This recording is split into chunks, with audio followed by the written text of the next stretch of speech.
弟兄姊妹平安，今天是2025年9月15号。今天的经文是诗篇73篇，阿摩司书第7章第1节到第6节，提摩太前书第1章18节到20节。今天要跟大家分享的主题是信仰良知。耶稣基督的比喻教导当中曾经提到了撒种的比喻。耶稣基督以不同环境的撒种来比喻福音种子是否能够好好的成长，就好像一个人的信仰良知的程度一样，信仰成长的结果将都会受到影响，就会有不一样。当一个人专心的跟随主，或是违背上帝的旨意，离开上帝的道路，他的信仰结果都会不相同。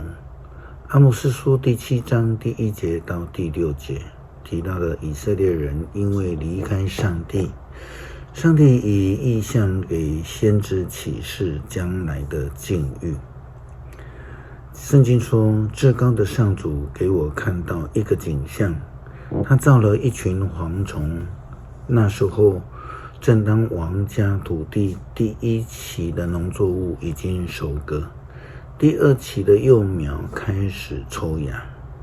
当我看见蝗虫飞来，把地上的农作物全部吃光，于是我说，至高的上主啊，求你饶恕你的子民，他们又渺小又脆弱，怎么受得了？上主的心软化了，他说，那么你所看见的事免了吧。至高的上主给我看到一个景象，他预备火要惩罚他的子民，火要把地底下的水源都烧干了，又开始燃烧地面上的一切。于是我说，至高的上主啊，请停止吧，你的子民又渺小又脆弱，怎么受得了呢？上主的心软化了，至高的上主说，那么你们所看到的事就免了吧。信仰良知到底是什么？就如同希伯来书所强调的信心，跟如同雅各书所强调的信心必须要有行为，否则就是死的。所以呢，保罗经常在书信当中提醒劝勉教会以及基督徒必须要有信仰良心。他在写给提摩太的书信当中也提到这样的事情。提摩太前书第1章18节到20节，保罗这样说道，我儿提摩太啊，根据从前都有关你的预言，我把这命令托付给你，这些话要作为你上阵打美好仗的一个武器，要持守信仰和清白的良知。有些人不听从自己的良知，因此他们的信仰触了礁，其中有苏米乃和亚历山大。我已经把他们交在撒旦的手中，使他们学会不再毁谤上帝。保罗教导提醒提摩太的原因，其实是因为当时候有非常多的人，虽然他们都强调自己有信仰，可是也可能在教会里面他们担任了重要的职务，可是呢，事实上他们却没有信仰的良知。有人贪财，有人贪官，有人追求偶像敬拜，有人说一套做一套。保罗说，这样的人已经交给撒旦的手里了，希望使他们的生活不会再以行为来毁谤上帝了。诗篇73篇，上帝确实恩待以色列人，善待心地清洁的人，但是我几乎跌跤，我的脚险些滑倒，因为我嫉妒傲慢人的发达，见邪恶者兴旺就心怀不平。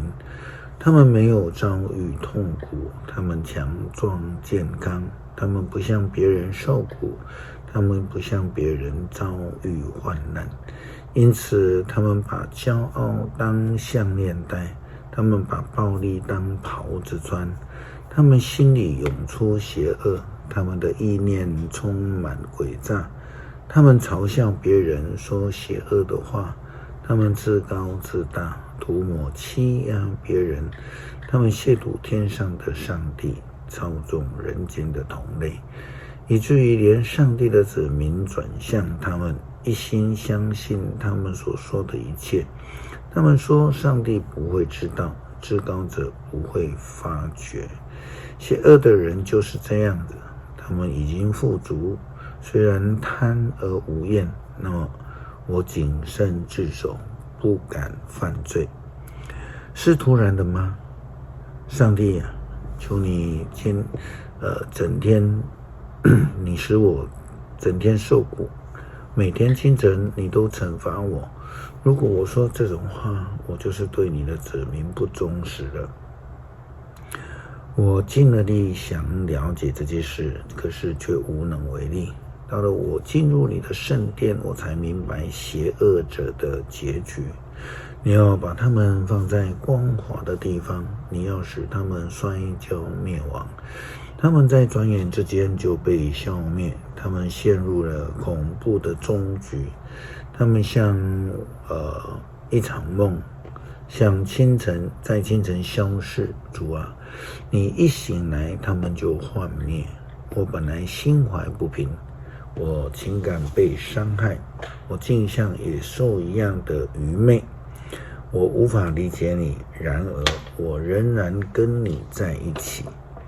你不断地用手扶持我，你以劝告辅导我，最后还要接待我，使我得光荣。除你之外，在天上我还有谁呢？既有了你，在地上我还需要有谁呢？我的身心会衰败，但上帝是我的力量。你永远是我需要的一切。那些离弃你的人必然死亡，所有不忠于你的人你要消灭。至于我能够亲近上帝，多么好啊！我以至高的上主做我的避难所，我要宣扬他一切的作为。恳求慈爱的上帝帮助我们在信仰上追求信仰的良知，使我们能够知而行，行而有见证，不但尊主为大，更是在愿意走在主的道路上。这样祷告，奉主耶稣基督圣名求。